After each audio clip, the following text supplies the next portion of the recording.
Okay, Josh and Ashley, take it away. Sure. Yeah, I'm the Reverend Josh Hosler. I'm the rector of the Church of the Good Shepherd, the Episcopal Church of the Good Shepherd in Federal Way, Washington, which is a suburb of Seattle or Tacoma. You take your pick which one it's a suburb of. I am really happy to be here. I met Lene, I think, at the Forma conference a number of years ago. And I was glad to have her invite me, but then I turned around and said, can we also bring someone else along? And so I want to introduce Ashley, who is our catechist in training. Ashley, go ahead and introduce yourself. Yeah, so I'm Ashley Gee, same parish as Josh. And so my story in a nutshell is I'm the catechist in training for our process of confirmation, which is called the Way at Good Shepherd. And my story is essentially last year, I was a participant in the Way and I was supposed to be received into the Episcopal Church. And my husband had COVID, so I couldn't go and didn't feel comfortable. I didn't get sick, but I didn't feel comfortable going. And so I was actually just received last month formally. But I did bring Josh some feedback after the process last year, and we came to an agreement whereby which I would be the facilitator this year. And so I've been facilitating our class. Outside of the work in the church, I'm also a new grad student getting my master's degree in counseling. So that's a little bit about me. And the plan tonight is for me to walk us through the PowerPoint. I guess the way that is probably going to be the easiest for me as I walk through it is maybe for me to, and I'll keep a timer on. I know I've got kind of around a 30-minute window for that and lots of time for discussion after. But my plan is to kind of go through it and then maybe hold some questions only because it's hard while I'm going through it to answer as we go. But I did make a note of some of those points that folks brought up. And I will say, I'll echo what Josh said. It is a focus more on our adult program now. But I know Josh has a lot of experience working with teens and youth in this process and can kind of nicely tie a bow on all of it during the discussion section, even if we are focused a little bit more on adults for the presentation aspect of it, if that's okay. Great. And so with that, Lene, do you want me to start the presentation and start screen sharing? Go for it. All right, so I will share my screen and I'll get this going. Give me just 1 second to get it formally. Let's do slideshow, play from start. Okay, can folks give me a thumbs up if you can see my screen? Okay, so confirmation, the lost sacrament finds fresh purpose. So that's our kind of overarching theme for the night. I say night, but it's really afternoon here on the West Coast. So this is our actual agenda. We're going to talk a little bit about what the Way is at Good Shepherd at our particular church. Where we're rooted. So where are the places where we might have common ground as Episcopalians, but also across broader denominations as we think through this process? Our process really has a huge component on sharing our stories, which we'll get to a little bit more, but I want to make sure we get a chance to talk about what we call spiritual autobiographies and that process of sharing, which breeds a lot of intimacy within our group, which is an attractive component of why people join, to be honest. We put an extra focus this year on establishing safe community and thinking a little bit about how to make this group feel like a safe place to ask questions, to share, different parts of yourself. And so we're going to focus on that a little bit as well. We also made sure this year that our sponsors felt really supported.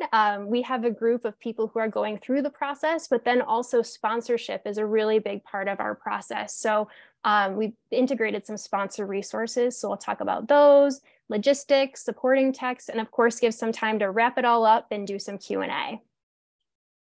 So I'd like to open it up in prayer.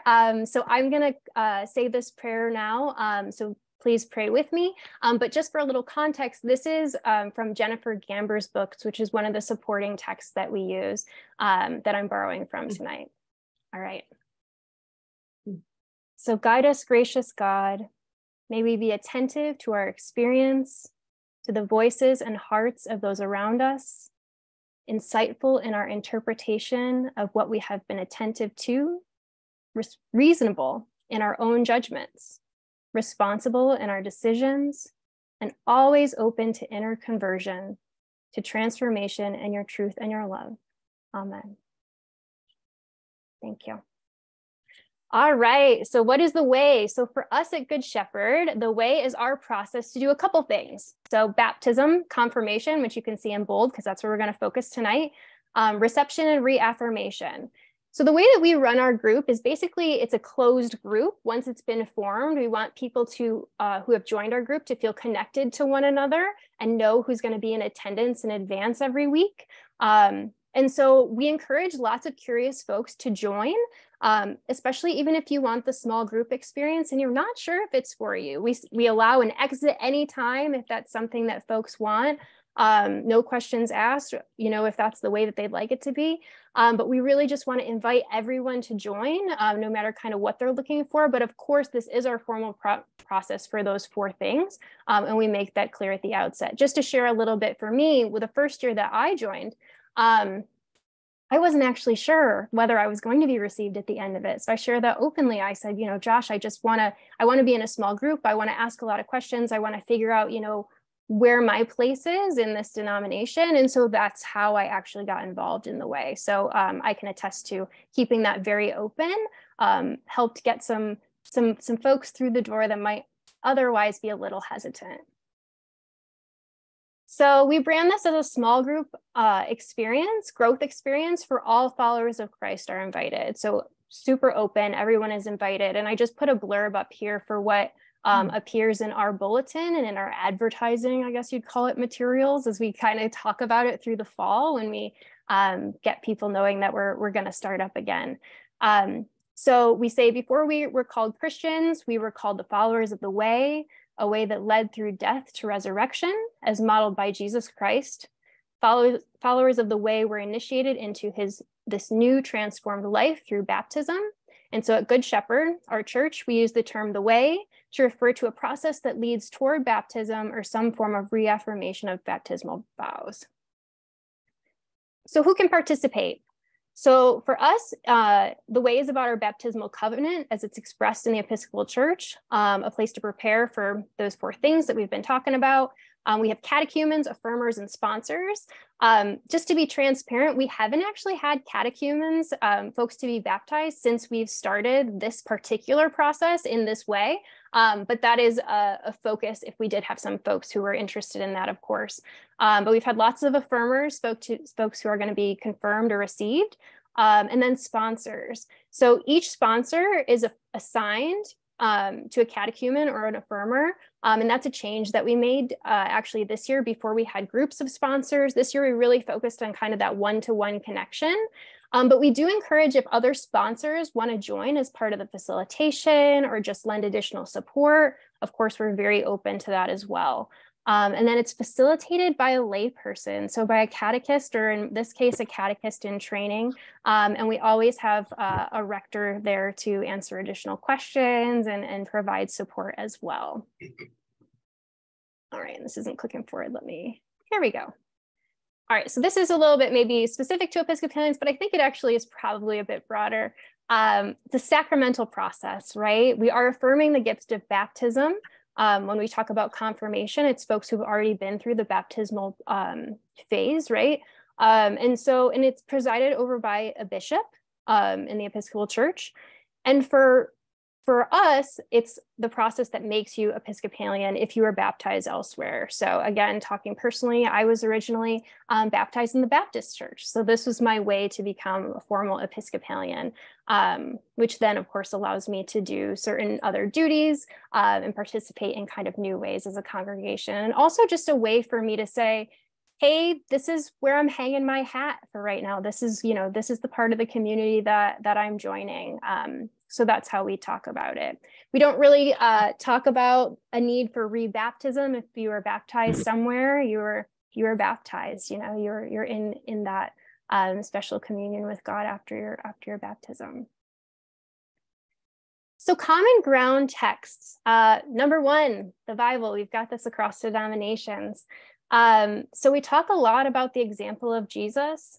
We do scripture readings. It'll come up a little bit later that we do things like Lectio Divina as part of our process, but we definitely try and weave full passages and scripture readings and reflections throughout the entire time that we're together as kind of our founding, rooting source. I also put that it is a loaded discussion topic, because one thing that I've noticed in the way is that no matter where you're from, and that means like different parts of the country or the broader world, different denominations, everybody's got preconceived notions or things that they're taking with them about what the Bible is and what it means and how it should be used. So I put it as a loaded discussion topic because we certainly talk about it a lot throughout the process. We also, as Episcopalians, lean into the Book of Common Prayer for the Catechism. We're looking at things like, what is Eucharist from the Catechism perspective? What are Holy Scriptures? And those are discussion points for us at different phases along the way. We're also looking at that for prayers and liturgy and rites. And then the Book of Occasional Services for even the structure of the way is closely aligned with some structure you can see in the Book of Occasional Services, as well as explanations, definitions, rights, all that good stuff. So I won't read through this whole thing, but this will be available for you to pause when you go through the recording. But this is straight from the Book of Occasional Services. But basically, you can see that there's a series of rites and steps that are kind of laid out for Christians to reaffirm their baptismal covenant. And it does, the big bullet is, for us, is the second one. So it says, in some congregations, it may be desirable for candidates for baptism and previously baptized to attend meetings together during each step. So you'll see that we are a bit formulaic in the fact that we are doing weekly meetings, which I know may or may not be appealing to different congregations. This is what we've found works for us for right now, that it is kind of that weekly meeting, because the number one feedback we've really gotten is that small group continuous walk together has been really useful. Although I will admit it is intimidating to some how long it can be. And is a concern at the outset. So I'm sure there'll be additional kind of conversation around some of that too. So I definitely heard that concern when there were introductions being had as well.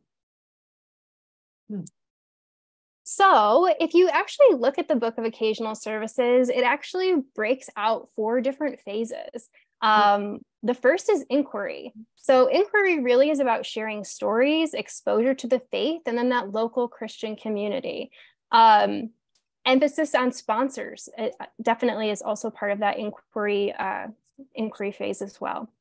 Exploration. So this is really when we begin formally. So this is when we start the meetings, and we call it inquiry and exploration too. So those are the same names that we use. And this is really a deeper investigation where folks start sharing their own personal experience, which is a really foundational thing for us, and lots of reflections. Affirmers begin to explore the meaning of baptism in their own lives. And we start poking at, hey, what does your ministry look like? What is going to be the takeaway from all this? You're going to learn a lot of stuff. We're going to be together, but how is this going to apply in your life afterwards? We don't want that to be an intimidating thing, by the way. It's not a, oh, now you need to sign up for 20 committees. It's how do you show up in the world? So it's that investigatory process that we really start emphasizing even from exploration. The next is preparation. We've named this commitment. It could be either, but it's the final preparation for the Easter Vigil and Cathedral Day for our diocese, which is where the bishop lays hands and does the official rites. But it's a time of exploring more deeply. And then reflection, which we have named discernment. It's really that post-baptismal confirmation, etc., reflections on the baptismal promise. So we spend a lot of time thinking about, okay, you got confirmed. Now what? So we don't end the meeting right at the confirmation. We take another whole month to kind of think about, what's next for you? What does it mean? How are you going to exercise this new confirmation to give it something? So it does feel meaningful, not just, I went to the cathedral and this happened and it was great and now I'm done. So it's kind of this continued reflection process, which I think has been really meaningful, at least in our group. It's where we are right now. So we use some shared Episcopal rites for the way, the rite of admission when we kick off. We also do the rite of enrollment on Ash Wednesday. There's no formal rite during Holy Week, but we really try and get folks involved in Holy Week who are part of this process. And I have some examples here, whether it's distributing ashes on Ash Wednesday, being the first to wash feet on Maundy Thursday, processing the cross on Good Friday. We want folks to not just feel like this is a separate group, but places for them to be in front of the congregation, where the congregation is continually seeing these people, praying for them, praying for their sponsors, and know that they're on this journey together. I mean, I can attest that when I got received, getting cards from different people in the church because they knew that I was on the journey, right? And so it's that in front of the congregation holistic thing where you really feel supported, and people know you're a part of this. So that's part of why we, have leaned into the rites as being important. Of course, we have. I would just jump in real quick and say, if we had adult catechumens in our process, which we have not had yet, but I'm always hoping for next year, they would be baptized at the Easter Vigil. So that would be their peak experience. Yeah, thanks for that, Josh, for sure. And so we've got Cathedral Day for those confirmations, receptions, and reaffirmations. As well. And then we borrowed from our friends, the Lutherans, the rite of affirmation of vocation that we do at Pentecost. So that's coming up for us. And that's really the thread on ministry, where again, now we'll be in front of the congregation, coming up to say, this is how we've decided to apply this for now. It's not like your lifetime commitment, but this is how we're deciding that our ministry looks like for the church. And it's not something to say it's super high pressure, but it helps people to think about it. And also, what are they already doing today that shows up, where God shows up in their lives? So again, super short in what they have to explain there or are expected to do, but another chance to be in front of the church and have them bear witness to all the work that they're doing internally, and to feel as a part of the community as well. So this gets into a little bit of some of the logistics. And so you can see here our 4 phases, and they're actually broken out by the seasons as well. So inquiry is kind of everything leading up to when we start at Epiphany. And so inquiry, you're learning the basics of the Christian faith. You're gathering your experience from your previous communities, looking at them both critically and also appreciatively. What were the gifts that you got from your previous faith traditions? And then deciding if this is your season to join. That exploration and Epiphany is when it actually starts. So you're asking the congregation for prayer, you're forming as a group, we're starting to tell our stories, we're starting our first book that we'll read, and then we move into Lent, where we again have a rite, and then we're reflecting theologically on gospel readings. So we're spending a lot of time in scripture and discussing and trying to discern, what the Holy Spirit might be calling you to do in this period of Lent, and then of course continuing with stories as needed. And then in the period of Easter, we're deeply, deeply incorporated into Holy Week, attending Cathedral Day, starting our second text, and then doing that discernment that I've been talking about. There are a couple things that we ask candidates to do throughout the entire process that aren't listed there. So we think it's important to attend Sunday worship weekly when it's possible, either on site or on Zoom, again, because we really want them to feel integrated into the church and have the church's support. That really helps through the process as well. Sharing in Holy Eucharist, committing to daily prayer. Prayer is really an emphasis for our group. Attend the weekly meetings. For us, it's on Wednesdays on Zoom. We found Zoom works very well for our situation. People, if they're traveling or, especially because this is a long period to be in this, they can still join from where they are. I've joined some meetings from the East Coast before. It helps make it just more flexible. Contribute to and follow group norms. We think setting up group norms, again, is a way to make the community feel really safe, that usually hinge around respect and confidentiality and things like that are really important, especially as people share things about, the things that they're wondering about or maybe unsure. You're meeting with your sponsors for questions, thoughts, prayers, and then you may shadow them even with their ministries as you think about, what you might want to do. Reading assigned text as often as possible. I try and be fairly flexible with that. People have a lot of things to do, but we want to make sure that they're able to contribute to meaningful discussion. attending church-wide meetings to be part of the corporate life of the church, and then share openly as they're comfortable their questions, hesitancies, learnings, what they're wondering about. So we acknowledge the importance of head knowledge for understanding matters of faith. There's a lot of times to, look at things critically and, using more logic. And but really, I would say that the way really taps into the heart. So I wrote, the way makes ample room for head-related questions and thoughts, but really focuses on issues of the heart. Preparing for confirmation really requires reflection and listening. So a heart space that's open to discerning, if this is the right time for you and what you want to do and what meaning confirmation has in your life. So we really kind of push that heart knowledge as well in connection. So I want to talk a minute about spiritual autobiographies. And some of you may be really familiar with this concept, but I'll pretend that you're not, just for the sake of everyone on the call. So spiritual autobiographies are sharing our stories of formation in the Christian life, which is part of the journey that we do here. So we begin with telling our stories, our lives shared through our faith lens. So we try and maintain a community of care, and we really commit to not sharing anything about people's personal stories to other people in the congregation. We really want this to be a safe space for them to share. We always tell them, unless it's a mandated report or issue and someone's in danger, this is a place where we want to make sure that people are very comfortable talking about, both their joys and their wounds that they may be arriving with to these meetings. And you can share as little or as much as you want. And I always really emphasize it's, what you're comfortable with, and really just getting to know each other as we go. Oh, and I said also, we always do encourage folks to check in with facilitators or sponsors after they share for support, because we recognize that sharing can be also really vulnerable too.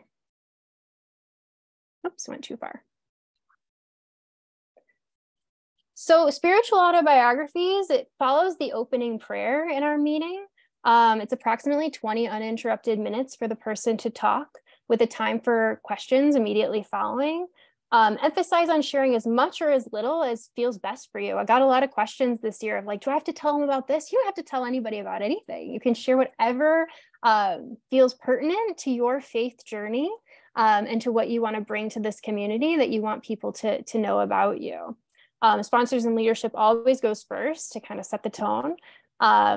And we've instigated this year additional support provided during preparation and also available after the meeting as needed. Because like I said, I think Brene Brown talks a lot about kind of that emotional hangover of vulnerability that can happen after you share. And we want to make sure that folks, after they talk, feel very supported and know that they're loved and in community with a group that's, going to lift them up.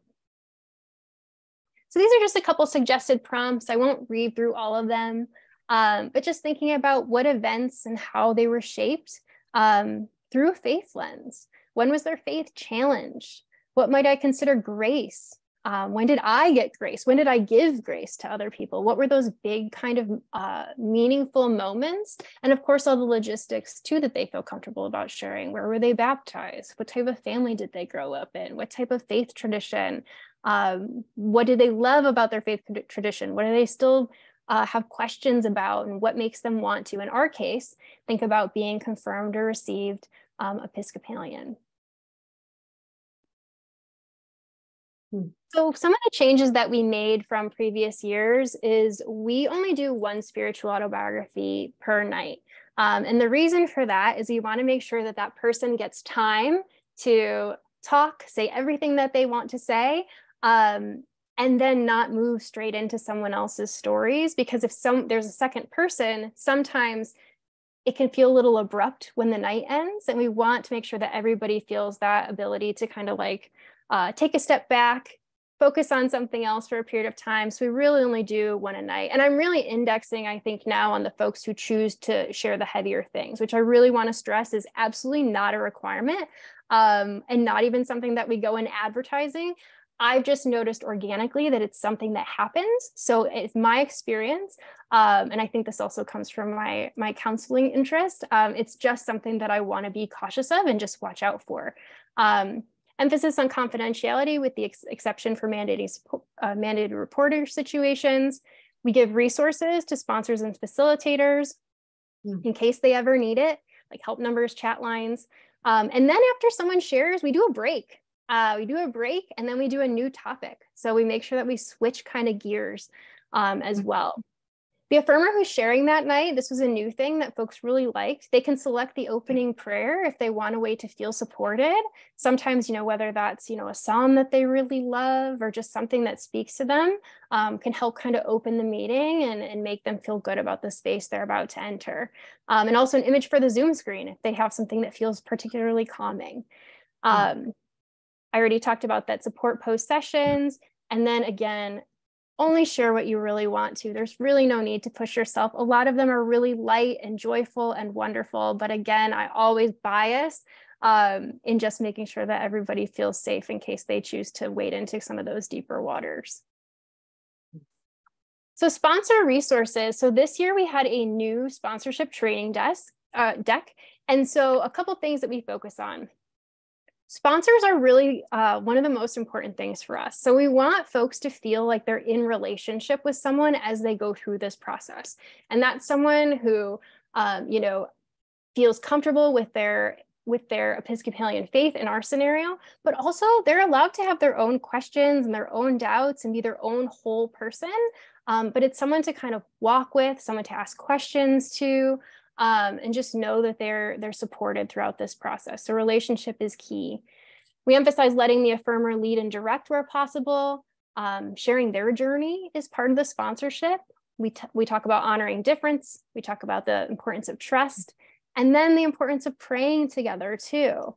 And we make sure that we thank our sponsors a lot because we know that this is something that does require relationship and they're offering their time. And most of them, I haven't actually talked to anyone who hasn't expressed that it's been a real joy to be a sponsor, but we definitely want to make sure that they feel supported and appreciated throughout the process as well.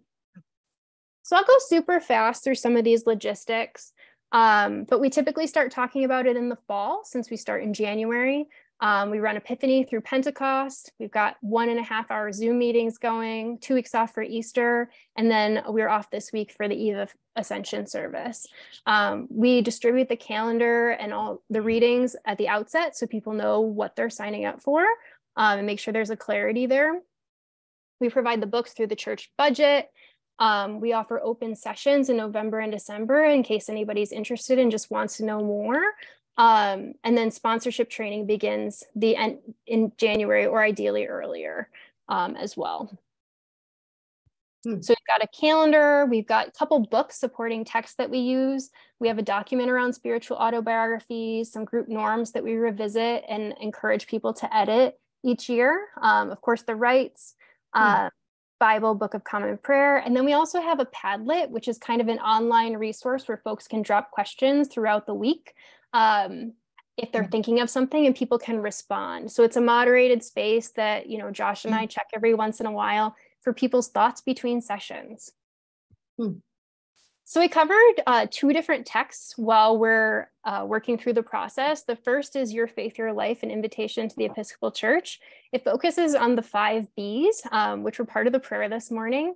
And the way to summarize this book is really an everything you need to know guide to the Episcopal Church. It's got discussion prompts, although I've made my own, but it does have those in there. It covers church history, introduces main components of the faith, and it will undoubtedly challenge the reader to think about at least something different. Even very seasoned, in our case, Episcopalians have come away with questions or thoughts or, just new ideas, or even just being reminded to revisit something. So it's been a really useful book and covers, I'd say, a lot of the head knowledge. You'll find head and heart in this book for sure.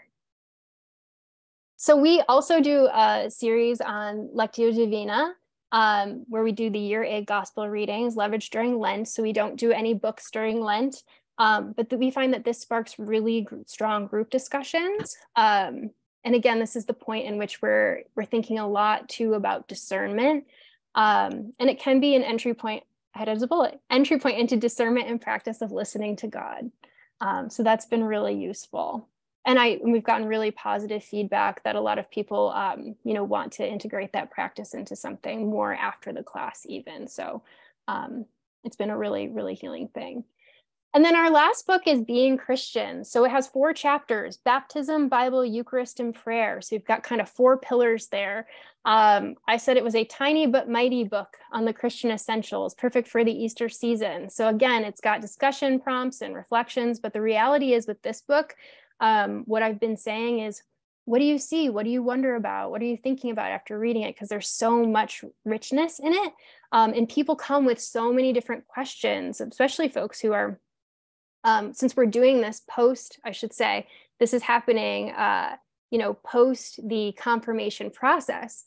There's still a lot of thoughts around these core pillars around baptism, Bible, Eucharist, and prayer.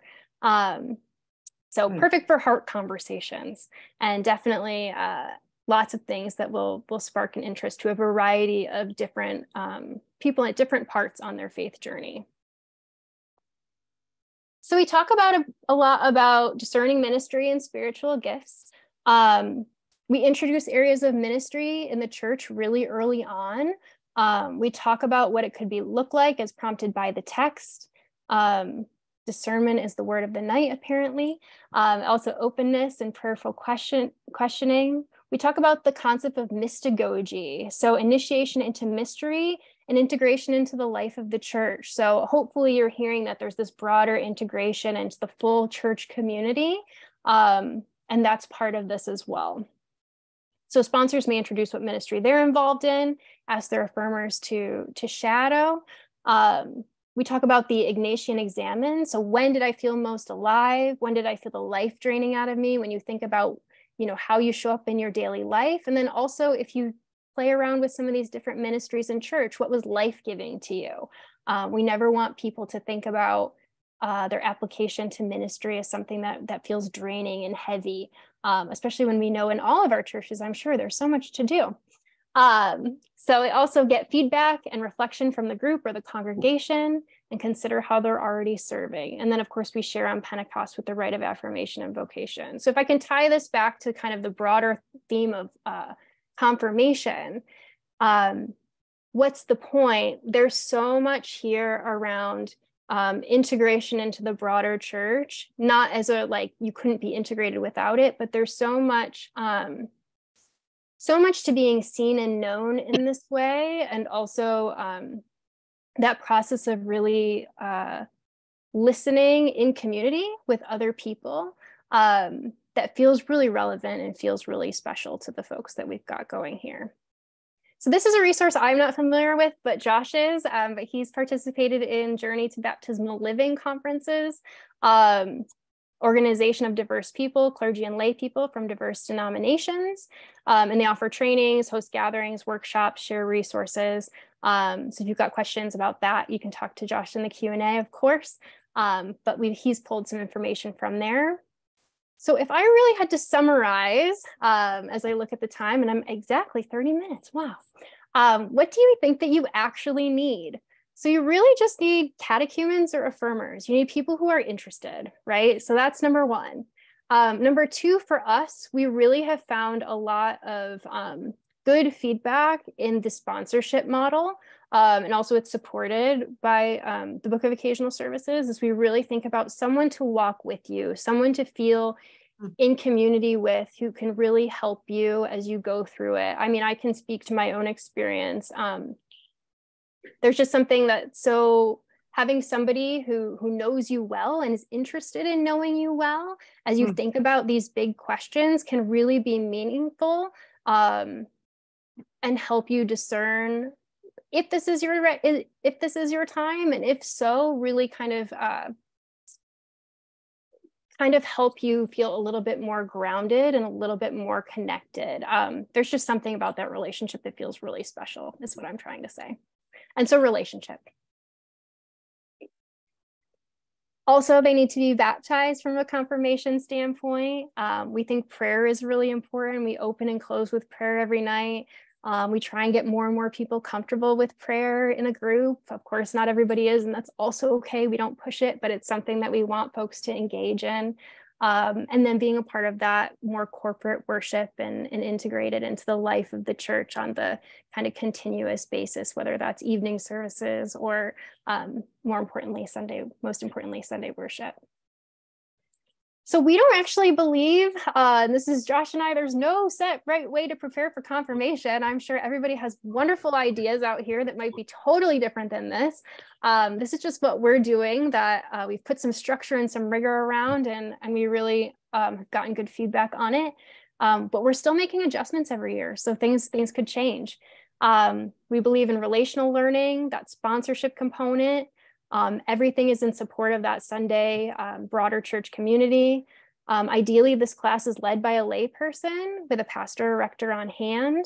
We're also pretty flexible, so schedules and agendas can change. So trust that you know your group best. There's so many times when I've made an audible and said like, hey, we're going to do this instead, because I feel like we spent a lot of time on this and this feels really heavy. We need to talk about this. And so just know that like, even night to night or week to week, there's the ability to be flexible. So I'd encourage you to lean into some of that if you're leading.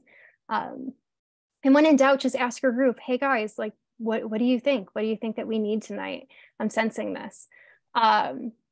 Sharing and being in close community has been a highlight and something we've gotten that positive feedback on. And then making a lot of time to celebrate and reflect, because at the end of the day, we recognize this is a long process, at least the way that we have it built out. But I can tell you we've got one more meeting left and I'm already going to miss it. And I was really sad last year. And that's the general consensus. So it's at the outset, when you look at the calendar, like this is really long. But if you get people involved and they talk about it, we've got people back for the second year as sponsors, back to back, who are like, I'd do it again next year. So, you know, it can be something that is exciting to some people, to that point, which I'm sure we'll get to in Q&A. Not everybody's going to be excited about that, and there's lots of ways to do it, but I just wanted to take some time to share what we've got going on at Good Shepherd. So that is the end of my presentation. I will stop sharing my screen if I can figure out how to do that. And let's see, where's that button? Stop share. All right, and I will open it up for discussion. And kind of what folks have after that long presentation. Thanks for hanging in there. As you were talking, Josh, are you familiar with Paul Hoffman, Faith Forming Faith? Yes.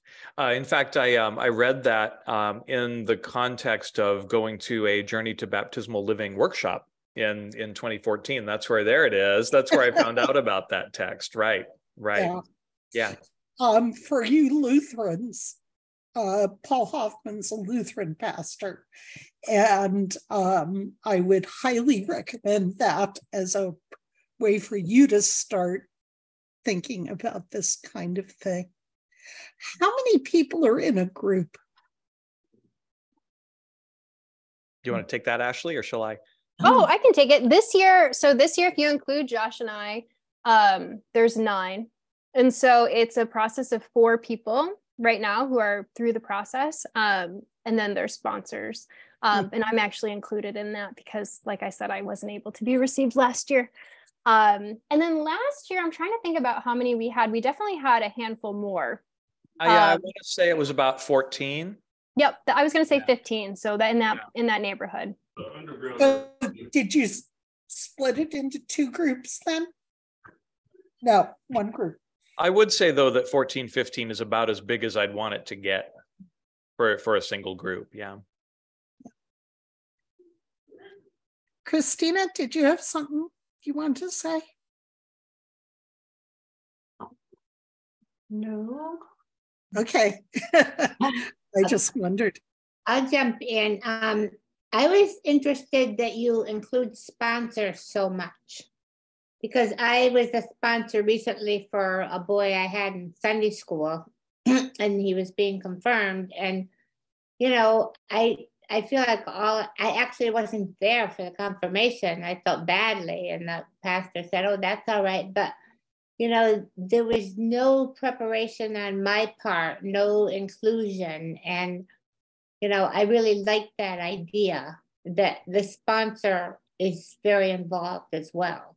So Yeah, that was interesting, new to me. Yeah. A priest said to me once, if someone's going to be baptized or confirmed for that matter, all you really need are the person who wants to do that and the sponsor and a relationship.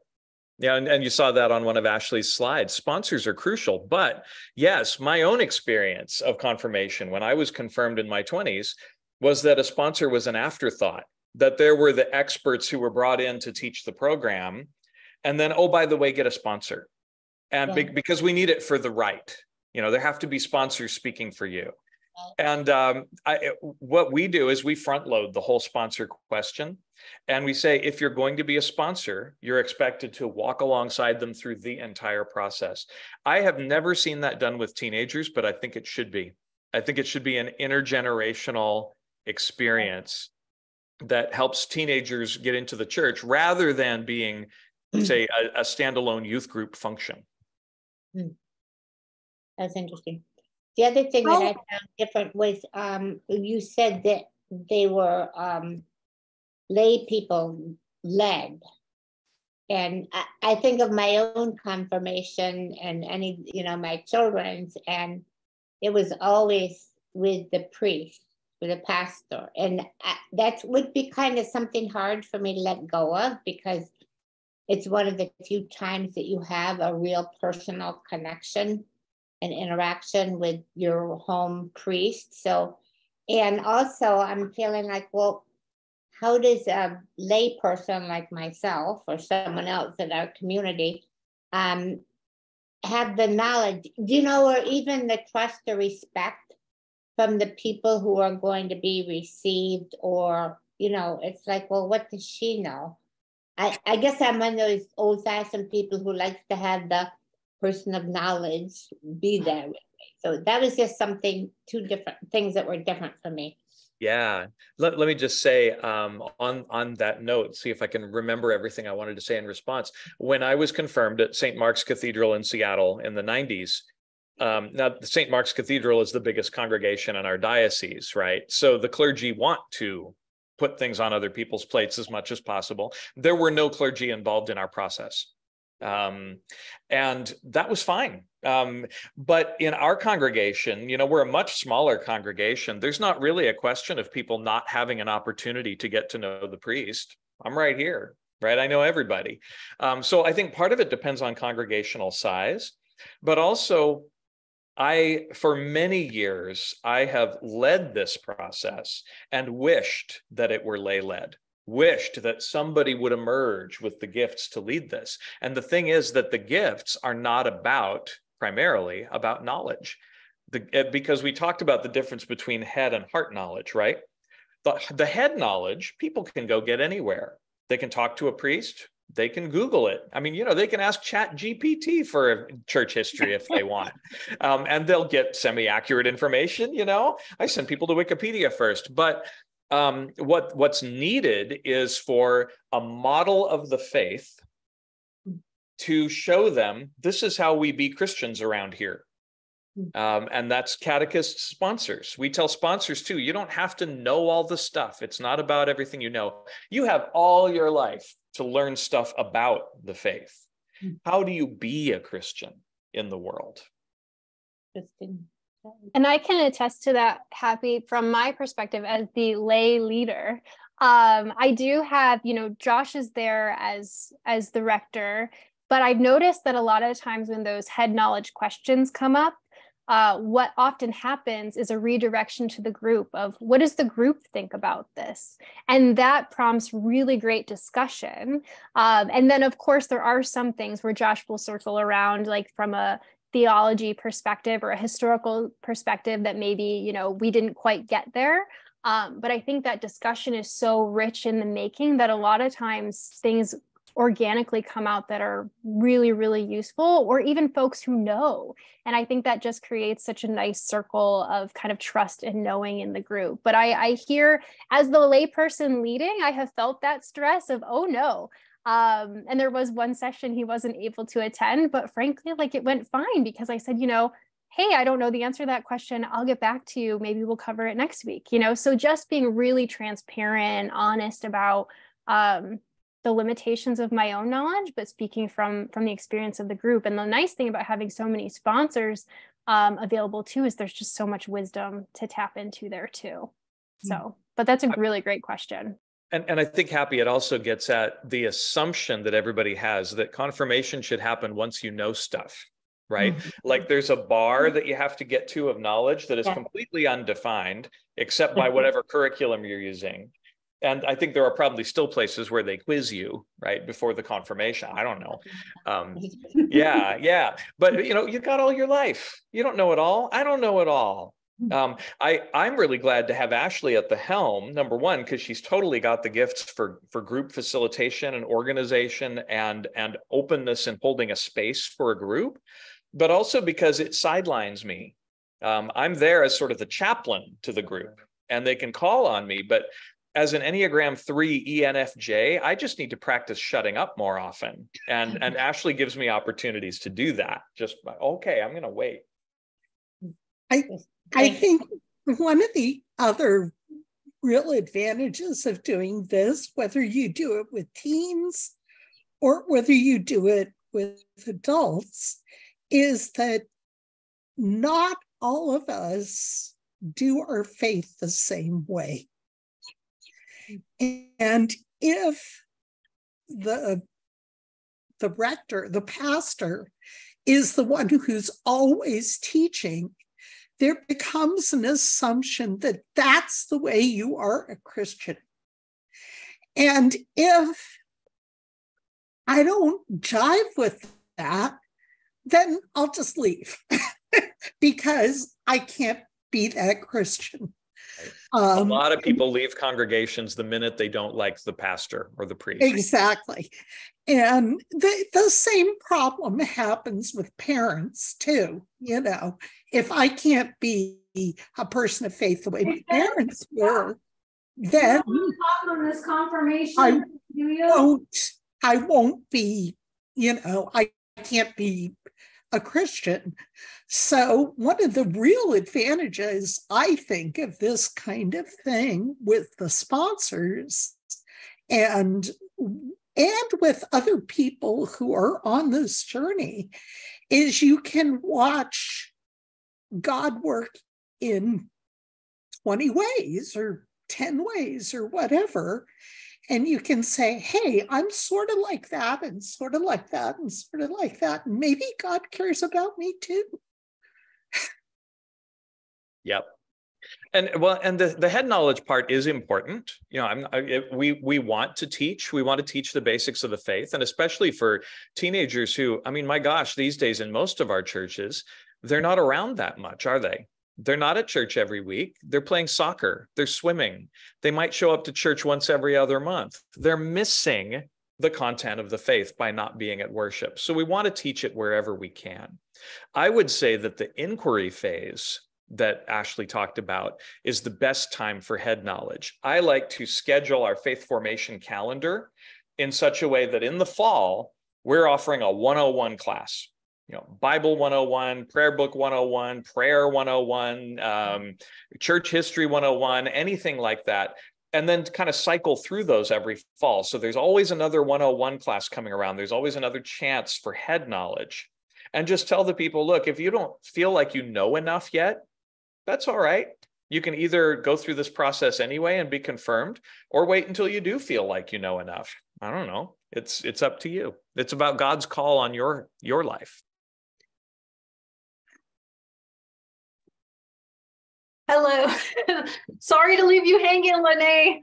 I'm actually got to check into work and back in here. And so I'm kind of all over the place, but I'm definitely listening. This is very important. And I go through this own struggle with my son who turned 13. And I was lucky enough to have him in church for many years in Sunday school, but he got to a point where he has really been questioning God, and his father does not believe in God, but he respects my religion and Finn going to church and learning and all of that.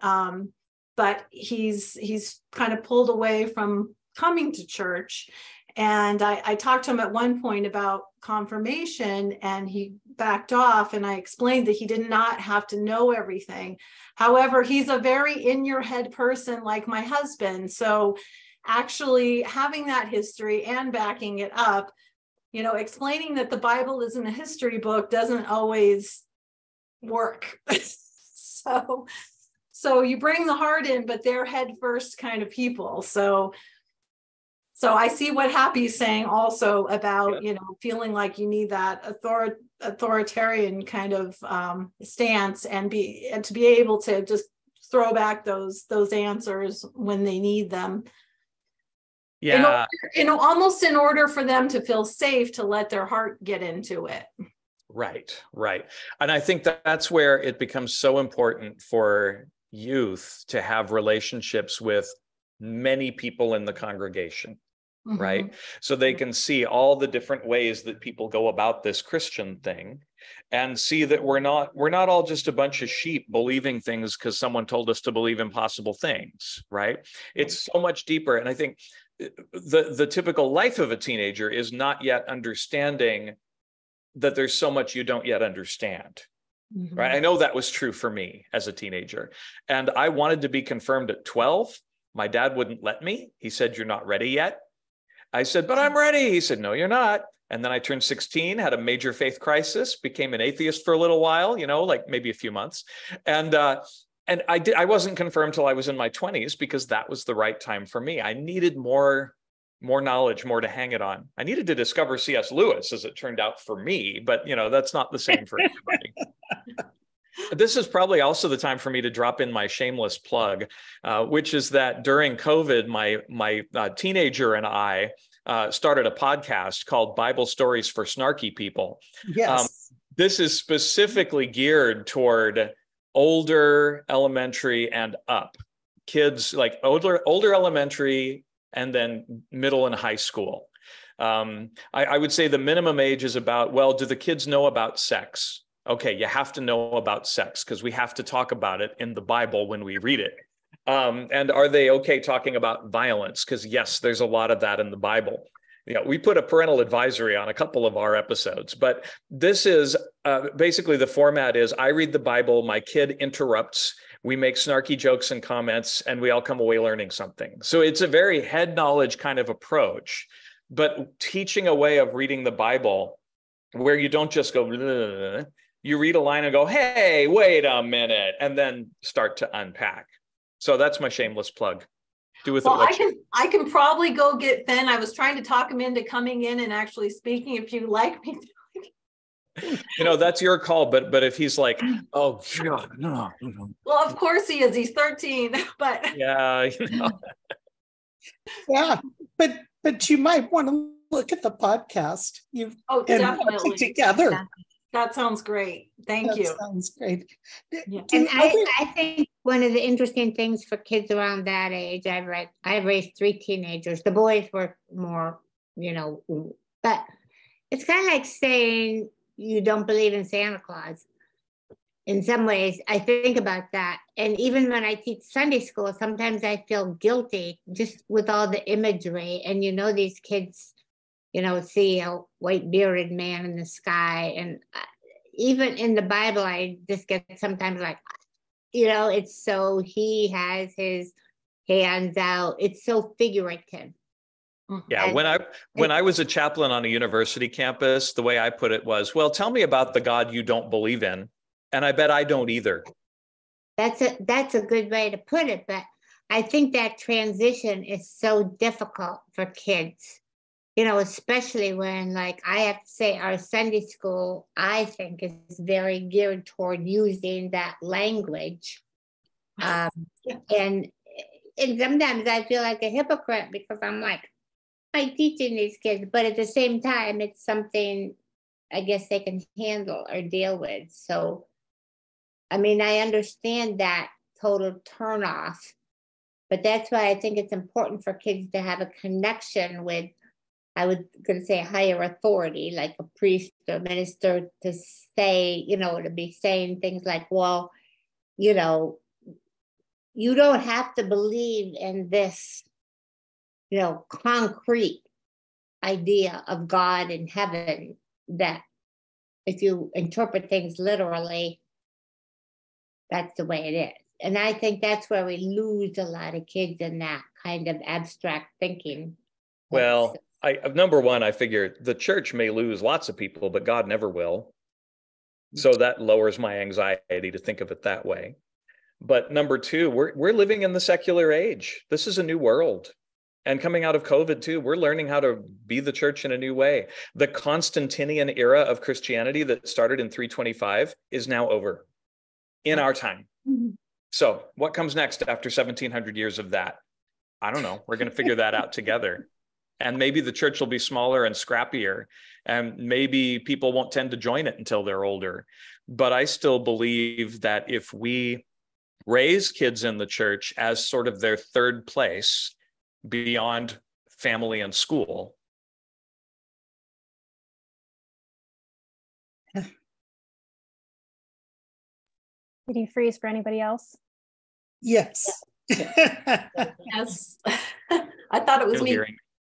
You went away for just a second. Ah, dang. Okay. Well, I'm sure it was something that could be lost. That's okay. Laura, did you have a question or comment? Yeah, I was just going to say that, you know, I really like this approach that you've made. It's not as in my wheelhouse as a United Methodist in my heart. It's a little more structured, but I'm all right about structure. That's fine. I think what really was intriguing to me about this conversation and what I've enjoyed tonight is seeing how this can be done with adults, because as someone who's been a Christian educator, I absolutely hate confirmation for teens. They're not ready for it. I'm totally with your dad, Josh. Their brains are not ready for it. And when it becomes something that they all do at a certain age, it's not the right time for all of them, you know? And so I totally believe that the early 20s and 30s is where we need to be as a church, to be inviting people into this journey. And as we're preparing them as teens, not having that expectation that, oh, when you're in, well, it depends on the church, you know, you're a senior or you're a freshman or you're a sixth grader or goodness, a third grader. Some churches do it in third grade. They're just not ready for the concepts.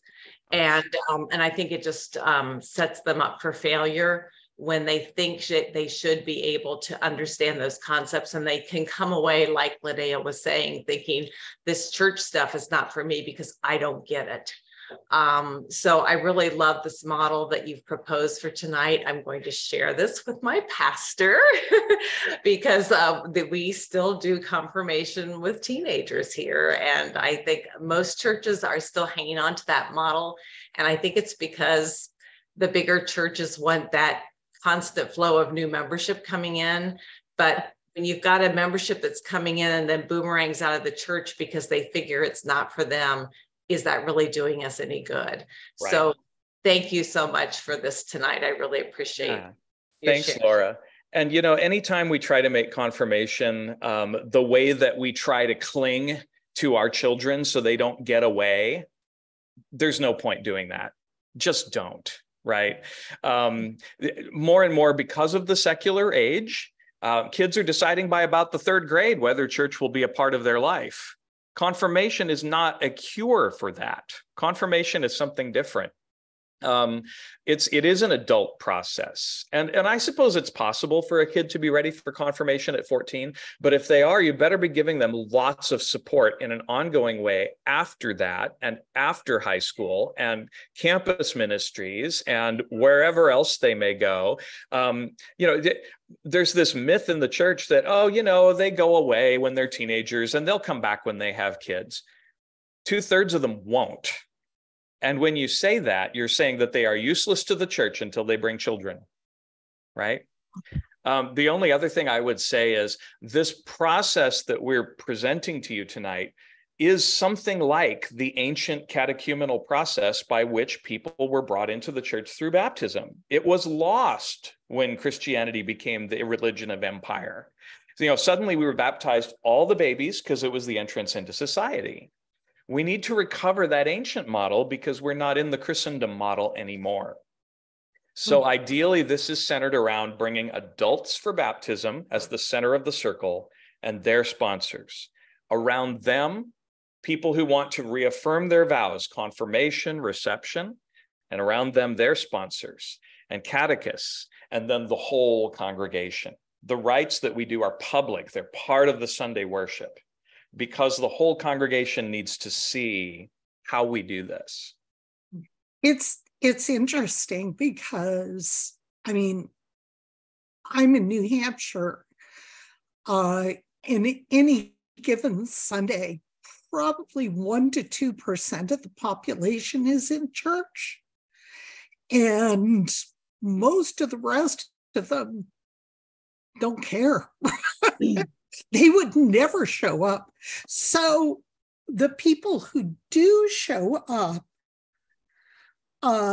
who are new to our congregations, are often people who essentially know nothing about Christianity.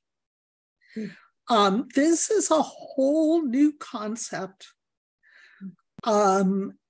And okay, I'll tell you a story. There was a girl at the high school, this happened a number of years ago, who died of cystic fibrosis. She'd been sick for years. And the rector of our church invited the kids to come over after school one day, and he was going to do a little prayer service, time for them to be together, deal with grief. And he asked me to be there as well, to have some other people there. And I was sitting behind 3 girls. And the service started, and the rector began to pray, invited everybody to pray. And one girl turned to the other and said, "I've never been in a church. What do I do?" I've never been in a church. Think about that. That's normal now. That is normal now. And if church is, I think more and more people, and we're in Seattle, we're in the nun zone, as they call it.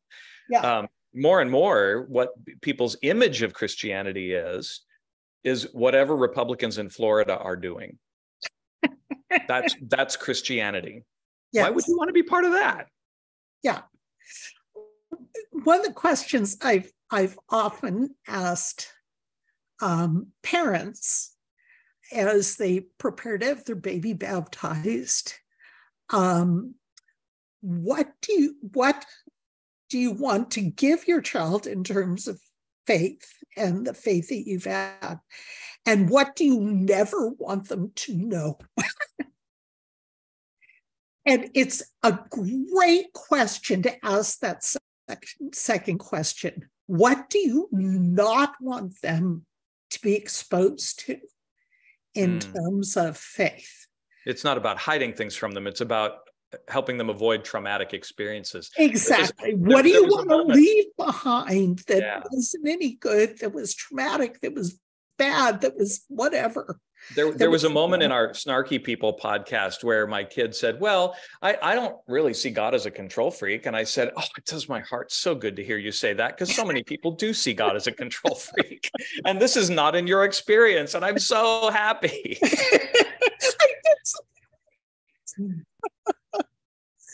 Yes, I'm curious. Do you still offer confirmation for the traditional age, which is about what, 13, 14 in your church?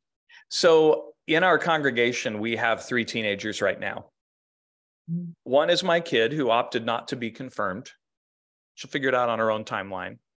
And the other 2 are sisters who are 15 and 13 and who are at church so seldom that I would not offer that for them.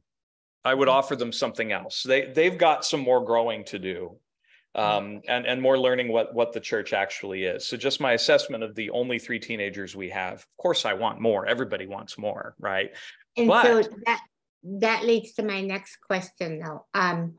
What kinds of activities do you have for that age group, or should anybody be thinking about? Because I remember when I grew up in an Episcopal church, and we had like youth group Sunday nights, but it was mainly just a social time. We just hung out. And I mean, there were other places to hang out. It was fun. It was interesting, but there weren't any like deep questions. And I really think I would have liked that kind of a thing. It was just like another social gathering. So I feel like there's got to be a balance between, yay, we're going to eat pizza and have a good time. Right. Maybe just having some deep questions or thoughts. Yeah, you have very little of their time. Don't waste it on things they could be doing with their soccer team instead.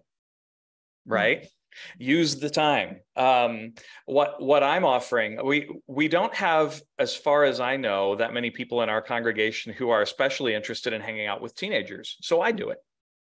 And I've just been meeting these 2 girls and their dad. So we have Safe Church at Starbucks every other week when they have early release from school.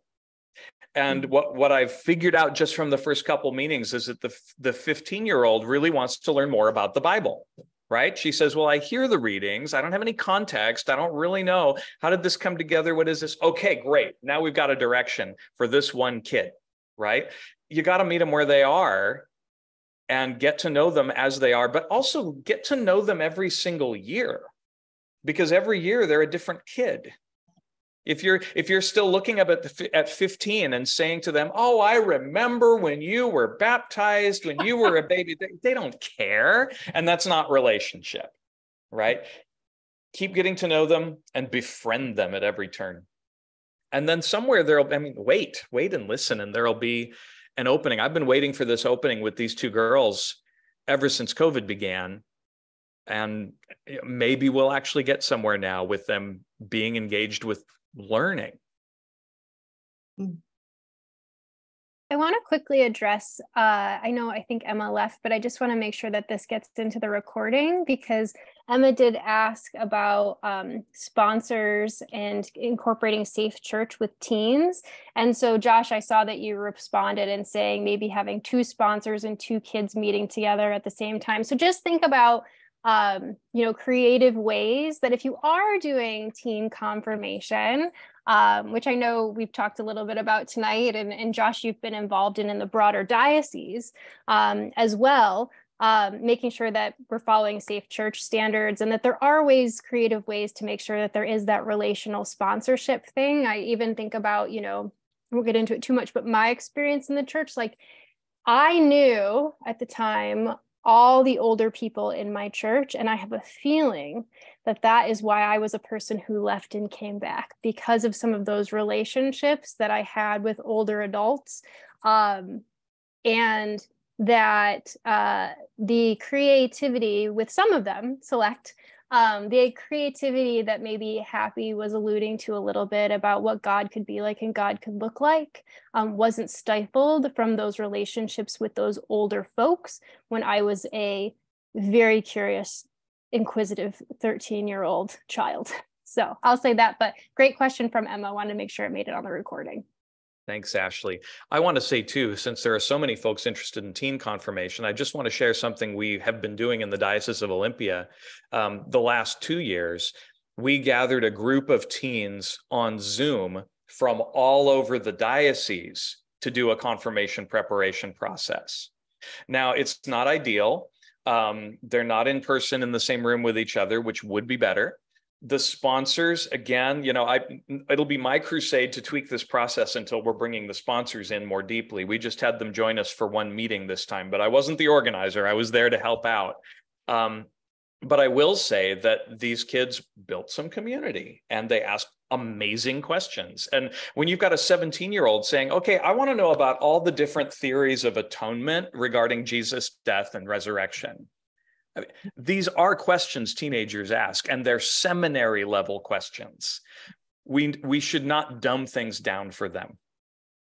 Yeah, and so it was a good process. We told them at every turn, this is a confirmation exploration process. You can be confirmed at the end of this process, or you can say not now, and you're still part of the group.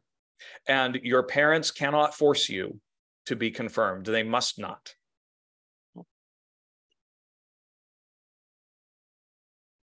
I'd like to hear more about the idea of vocation at the end of this.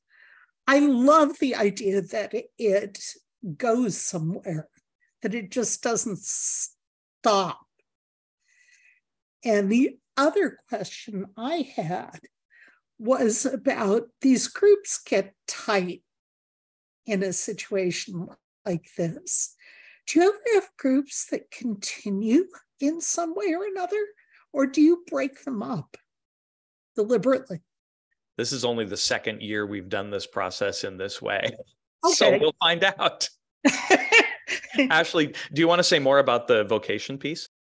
Yeah, I think the vocation piece, it helps that we've talked about it since the beginning and have people thinking about it. And like I said, I really try and temper that, yes, we want you to be part of the church and get involved, but also saying no is someone else's invitation to say yes. So think about not taking everything on at once, and try some things out. And so that piece about application, I mean, we're going to talk about it, in our upcoming meeting this Wednesday, which is our last one, this upcoming Wednesday. And then we'll have Pentecost. And I don't think there are a lot of questions about how to think about this by now, because we've just been talking about it so much. Just that idea of the work continues, and it's not a one and done process. That's why we go after our Cathedral Day and our actual confirmation. And also, like I said before, really thinking about, where are you already serving today? How are you, for parents, how are you serving as a parent? How are you thinking about the ways that you show up in the world? So this isn't necessarily this stressful thing of, I need to join 10 committees. But what does it actually look like and reflect in your life? And I think it's been fun. I mean, I can tell you, I'm not interested in Altar Guild, but I went with my sponsor to do Altar Guild for the Great Vigil of Easter, and I had a great time doing it. And I learned a lot, and it was a great bonding experience because there's a lot of work to do. But it was just a really nice relational thing. And the ability to say meh, that one isn't for me. I appreciate it, and we just opened so many doors for that. So, I hope I kind of answered your question, Lene, but it's just, it's such an important focus without it being a high pressure decision that you make in the last week so you have something to say, I want to add something to that. And I've seen this process play out. I brought this to Good Shepherd from St. Paul's in Bellingham, and I encountered it there first after a workshop from Journey to Baptismal Living. So they're the ones who tack on the Lutheran rite of affirmation of vocation, which is from the ELCA. The Episcopal Book of Occasional Services doesn't have that rite, so we bring it in. The idea, the way it works mechanically, is that at the very end of the Pentecost service, just before the dismissal, we gather around the baptismal font. and we have microphones, and each of the sponsors announces to the congregation, the person that they are sponsoring, this is who they are, this is the result of this process for them as far as what they feel their vocation is in the church at this time. And then the person who has come through the rite has an opportunity to say a word or two about why this is significant. I once saw this process done in a place where one of those who had just been confirmed took that opportunity to come out as trans to the whole congregation because he finally felt safe to do it in front of hundreds of people. That was what the process did for him. It was really kind of amazing. So this moment of sharing, this is where I feel God calling me next, can look like I'm gonna lead youth group, or it can look like I'm not sure where God is calling me next. So my plan is to keep listening. That could be it. That could be all that they share, and that would be fine. What I've seen is that it turns heads in the congregation. They go, oh, these people are taking call really seriously. I thought we just went to church to sit in pews and check off a spiritual box. Oh, there's more to it than this. And then it gets really exciting. Well, what I love about it too is that by talking and planting those seeds all through the process, people are letting those seeds, kind of nurture and figure it out. And I think it invites creativity, because there's probably ministries that sprout up that you haven't had before, that, people like, oh, here I see a need. God is calling me to this. And so, it can sprout a whole new ministry. And sometimes I think that's very healthy for the church. And it's also very healthy for the church to sometimes leave some ministries behind that aren't being productive and aren't being fruitful. So, let those things go, and let's go with some of these new things where God is leading us in a new way. So I love that. It's also a really, go ahead, Josh. Just going to say that there's that hymn, the Church of Christ in every age. It's about dying and rising from the dead. We're always doing that. And what this process does is to plant seeds for the next incarnation of our church. Yeah. And I was just going to say, it's also a beautiful thing to see your gifts reflected back to you in community. So as you've formed along with this group, to be able to have somebody like, I've been tapped on the shoulder for things since then, because people have said, hey, I've noticed that you're gifted in this way. And what a night, not as a like, you have to join this thing, but what a nice reflection to know that you've been seen through the process, because you've shared so much. You've asked certain types of questions where people say, I think you'd be really good at this. Would you be interested? And that also helps with the broader community, and also just helps, to be seen and known by people. So it's been a lovely kind of gift through this process. And for teenagers too, my gosh. I mean, I don't think I shared this in my spiritual autobiography, but I probably should have. This isn't just in the church. When I was 14, I found myself in a band room with a bunch of teenagers I didn't know. And there was a girl who was an excellent piano player, and she started playing the song Heaven by Bryan Adams. Well, we had a live mic, and I just got up there and started singing. And the people said to me, wow, you can really sing. That was the first time I'd ever heard that before. And 10 years in the St. Mark's Cathedral Choir, music major in college. I mean, all of that kind of flowed from that moment. It's true in the church too, for our teenagers, reflecting their gifts back. Oh, this is what I see in you, because we're holding out an image of them that they might choose to step into. And confirmation process should do that.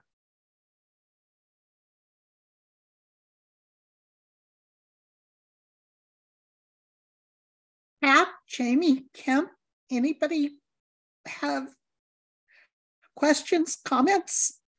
Only got a couple more minutes. Happy? Mute myself. So one of the things I noticed is you were talking about different ministries, and to me that's always been a big key difference in work we do at church. They're ministries, not committees. And we've been through several different priests in the last several years after having the same person for 30 years. And I just remember when I first got involved in our church being very struck that this person we had always said, "What's your ministry?" Then we had somebody new and they started calling them committees. And it was just like, oh. I mean, it's interesting how words can make such a difference. So I actually emailed this person, new pastor, and said, you know, at St. Matthew's, we always said ministry. And Happy, I'm not sure if it's taken, but it's just when I heard Ashley and Josh talk about ministries, I mean, that to me makes a big difference because we're all involved in other organizations and committees. And for some reason, the word ministry, it just had a higher meaning, a different, you know, it's more like a calling, Right. not just, oh, I'll do this. Happy, I'm going to take that to heart because we call them committees, but what if? I'm going to let that go to work on me. Thank you. And we I saw also, go ahead. I was just going to say, we also, when we're talking a bit too, more informally, it's also through the lens of spiritual gifts, right? Like that is also a big piece of it, is breaking it down into those spiritual gifts as well. Yeah, so. I think that's really important. And I saw Kat unmute a moment ago. I'm really fascinated with the Lutheran rite that you were talking about. I've only been working in the Lutheran Church less than 18 months, so there's a lot of stuff I don't know. I'm cradle Episcopalian. I can't wait to look into this and see how we do teenage confirmation, but I can see that this could be a real useful piece of that. So that got my attention. Thanks, Kat. Not being a Lutheran, I couldn't point you to what book this comes out of. I found that out at some point, but it is called The Rite of Affirmation of Vocation, and I put that in the chat. Excellent. Thank you.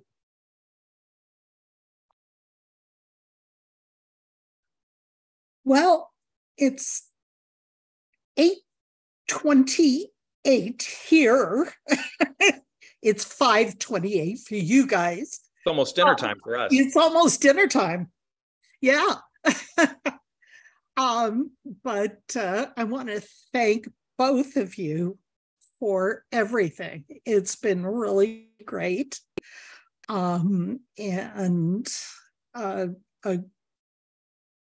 a great conversation and way of looking at things. I really appreciate it. So thank you, Lene. And I just put our web address in the chat as well for the Church of the Good Shepherd Federal Way. Yeah. Oh, there it is. Kemp just gave us the answer to Kat's question in the chat. The Affirmation of Christian Vocation, page 84 in the ELW hymnal. Yeah, so I just want to say thanks for the invitation. This has been really wonderful. It's always just nice too to have a reflection point on our own process. And so it kind of forced me to put this together in a really nice way and do some reflecting on my own. So thank you for the invitation. This has been really lovely today. Really appreciate it. Ashley's the catechist I've been waiting for years. So I also want to thank you, Lene, for inviting us. This has been wonderful. Yeah. Oh, and tell your child that congratulations. That is an amazing accomplishment. Thank you. Exam season. It's nice to be done, I'm sure, for Sarah. Yeah. But International Baccalaureate is huge. So. Yeah, we had a teacher strike last fall, so she doesn't graduate till June 27th. I don't know what she's going to be doing at school for the next month. Take a book. Yeah. So, okay. Well, have a good evening, everyone. Enjoy your dinner. Don't forget to stop the recording, Lene. I thank you. I am doing that right now. Thank you. Bye. Bye. Thanks. Thank you so much, Ashley, Jocelyn.